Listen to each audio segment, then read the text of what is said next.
Vatican I also, didn't it also state in the papal bull that no one could change what the Church had already said? Of course, because that's simple common sense. But there was a papal bull on that where they actually stated, you cannot, whatever the Church has proclaimed, you cannot in further councils try and take that away.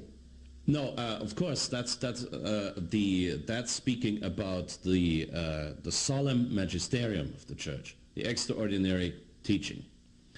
But it's only common sense that the ordinary teaching of the Church, that means the non-infallible but binding teaching of the Church, cannot be contradictory, because then where would the assistance of the Holy Spirit be? Where would that leave the Holy Spirit?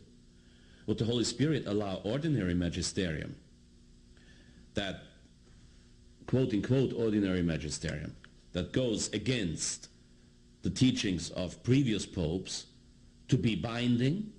Well, then we would not be bound by the truth anymore. Christ didn't say, I'm going to give you a little bit of the truth. He said, ego sum veritas. I am the truth.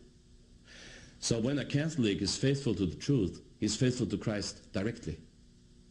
Not to something that Christ just gave us, and that's not part of his. But the truth for a Catholic is identical with Christ himself. This is important to understand. The truth cannot change because God cannot change.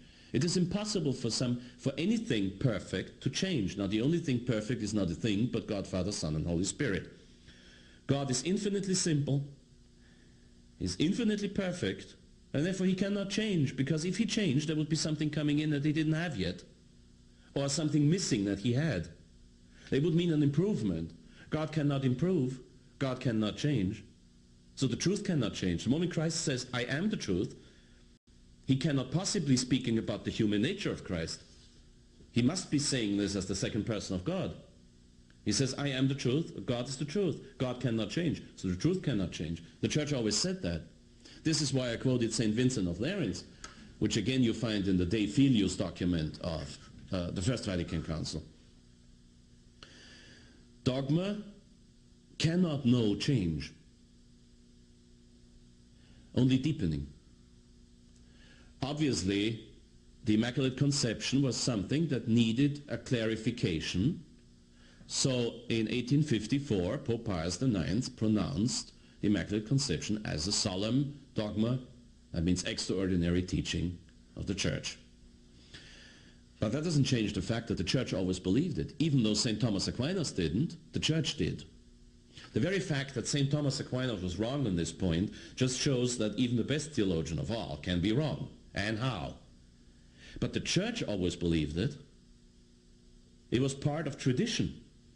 The apostles heard it. It's not to be found in the Bible. Not everything is in the Bible. We do not live with this Protestant saying, only the Bible can save you.